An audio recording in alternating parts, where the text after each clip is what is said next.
My name is Emma Donnelly with the Samuel Proctor Oral History Program, and I'm speaking virtually with Grace Glennon on November 11th, 2020. Thank you for talking with me today. Could you please begin by introducing yourself, afternoon, and your role there? Yeah, my name is Grace Glennon. I'm one of the owners of Afternoon Restaurant. Um, and yeah, How would you characterize afternoon for someone who hasn't been there? I would say that we're a casual new American brunch restaurant. And how would you describe the role of coffee at afternoon? For instance, like specialty coffee drinks, where do you get the coffee? Yeah, so we originally started with just drip coffee, and we were getting it from Panther out of Miami, and then we switched to Bandit out of St. Pete. We really liked them. They were just more friendly for smaller businesses. They didn't have a big minimum and with ordering and all that. So we switched to them, and then we've been with them ever since. And in January of this year, we actually got espresso machine and started our espresso program, which allowed us to do specialty drinks with coffee. So we do lattes, we do a caramel iced latte that's really popular. We just started doing a lavender latte. We offer two different types of milk with that, whole milk and oat milk, just because we felt we were offering almond milk and then we figured out how bad it was for the environment. So we switched. And it seems to do well. And yeah, so we just wanted to offer kind of classic coffee items like macchiato, cortado, espresso, and then just a few kind of flavored lattes. So that's what we're doing now. So, this is a question I'm asking everyone about their personal experience with coffee. So, what's your earliest memory of coffee or of drinking it yourself? Yeah, so I'm kind of funny because my earliest memory is my mom is a huge coffee drinker and she would always go to I'm a Gainesville native. So back in like the 90s, she would go to Leonardo's by the Slice, the pizza place, and they used to have a coffee program there and she would get cappuccinos. And then she would go to Mods back in like the 90s, and then she's graduated to like Volta and then now us. So she's kind of like stands tried and true with my memory for coffee. Me personally, I actually didn't start drinking coffee until like my mid 20s. I was working at a restaurant in Portland, Oregon, and had to do coffee training to work the barista shift there. And it was like a fine dining establishment.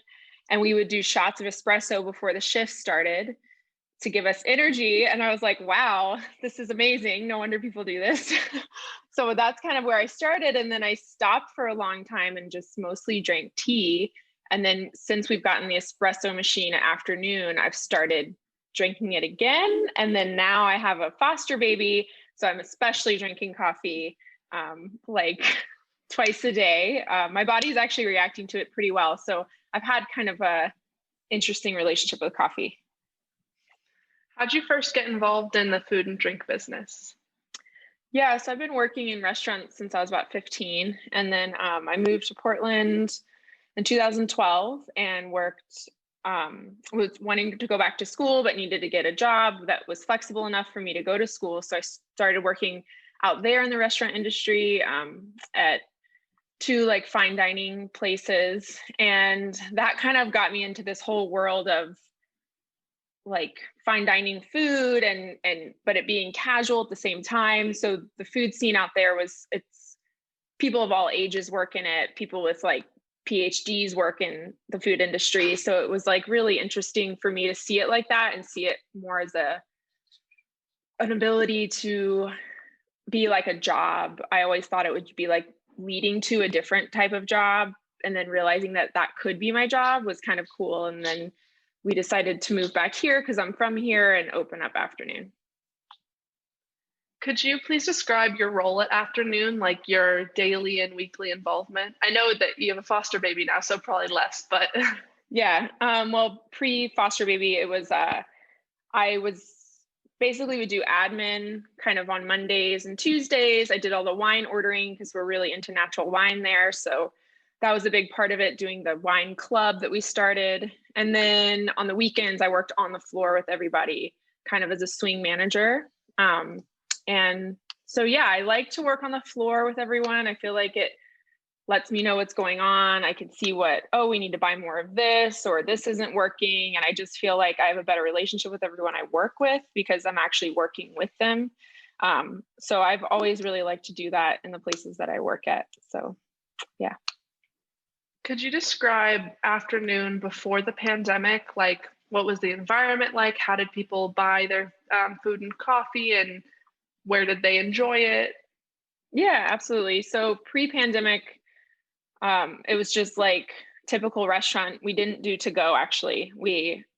It was like if you got to go, you have to be in the restaurant like ordering it. We didn't do very many phone calls. We definitely didn't do any third party services like 352 delivery or anything like that. And then people would order it and sit down, usually inside, and dine with us. We had a small outdoor area pre-pandemic, actually, and then this year, actually in February, we were planning to expand the patio, and it ended up happening at the perfect time. So we have a lot of outdoor seating now. So now what the restaurant looks like is right when COVID happened, we switched to just all to go, and we didn't have our dining room open at all. And it was great to see that people were still willing to come and order to go. They would call in. We started using 352 delivery to help with accessibility in terms of like, you don't want to go out of your house, we'll have it delivered. We even did a little bit of delivery stuff on special occasions for people, or curbside when they'd call. So it was like that for a few months. And then I would say August, we opened up for partial in dining, about 50% capacity. We took a lot of tables out and kind of re-situated it to put a lot of people outside. And we've stayed in that. We're staying at 50% and most people are outside. It's interesting now, and it's a weird feeling, but now it's like nothing ever happened. We still do a lot of to-goes, which is great. Something that we never did pre-pandemic, but in terms of the weekend, it's pretty busy, and it's just interesting to see. So how has the pandemic affected business then? Would you say not so much? In the beginning, a lot, absolutely, because you have to figure, like, for us, everything was limited to capacity for safety, and that's something that we want to do. We want our staff to be comfortable as well. I mean, I'm working on the floor with everybody. Like, I don't want a full restaurant. It's not comfortable. But with that said, we have 50% capacity, but 100% bills, like GRU's 100, our rent's 100, like all of it's still the same. Like we were operating in a world where it was all the same. So that was definitely hard. And we did apply for the PPP loans and the SBA loans, and we were able to get both of those. So that was really, really helpful. And it prevented us from laying off a lot of people. We were able to keep most of our staff on, even through our to-go period where we weren't open at all. And the people that weren't there volunteered to not be there because they had family they could lean on or things like that. So we feel really lucky in the sense of we didn't have to do that. We didn't get paid for a little while, but we were able to file for unemployment. So we did use all the things that were available to us. But it does put you in a deficit for sure. Restaurants are already right on the edge, as everyone's been now realizing as they've been reading all these articles that are being done. So our industry is definitely very delicate. Oh, sorry. Yeah. Are you finding that the items purchased are the same as before, or are they different? They are the same as before. We did do a couple like bottled to go coffee drinks and matcha drinks, and those did really, really well while we were just doing to go. But once we opened up where people could come in and order coffee, people like things to be made for them, like on the spot. And it's especially since everyone's been inside cooking at home or picking up like to go items from stores, like, you know, different bottled things, bottled cocktails, whatever. So I think just the specialness of being able to go out and get something made for you, especially right now, is still really important to people. And we see that where it's kind of stayed the same.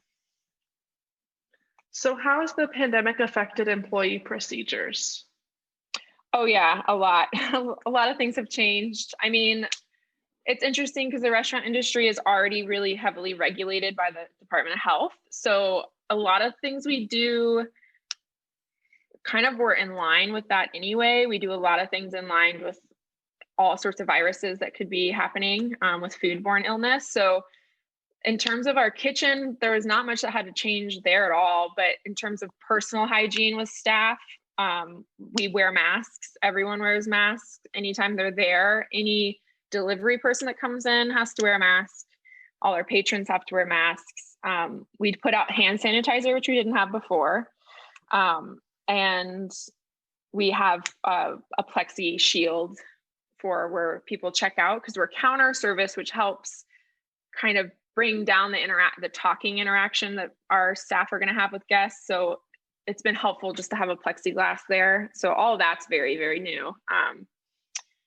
And yeah, way more plastic use. Our goal this year was to go completely plastic free and do everything like biodegradable. And we're like halfway there, but with COVID, it's like, okay, forget that. Everything has to be disposable. And so that was a big change. And also another cost that wasn't there before. So yeah. How have customers reacted to the new safety measures?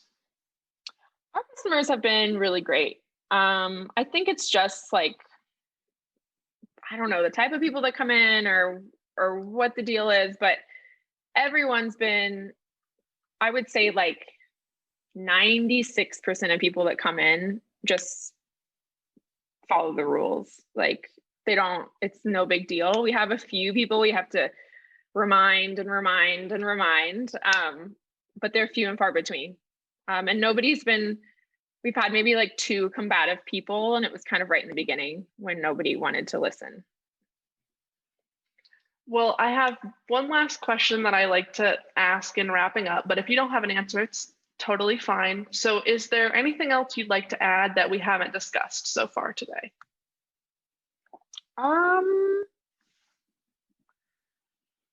No, I don't think so.